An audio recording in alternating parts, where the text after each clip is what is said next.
اللي حكالك عني وصدقته حكالي عنك بس انا بستاشيو. والله انا اصلي وانت كومبارس. توجه النادي الاهلي للجنه الاولمبيه بشكوى ضد اتحاد الكوره والرابطه.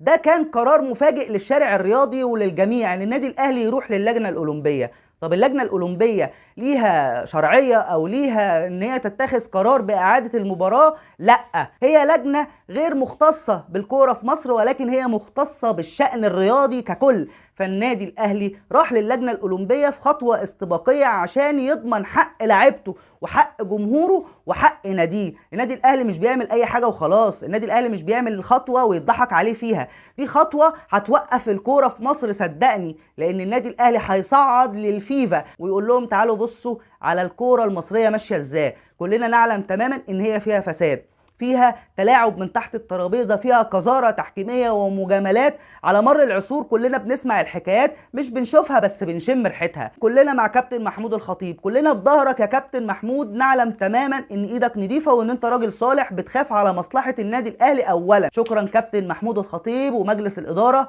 شكرا لجماهير النادي الاهلي الواعيه وعارفه هي بتعمل ايه.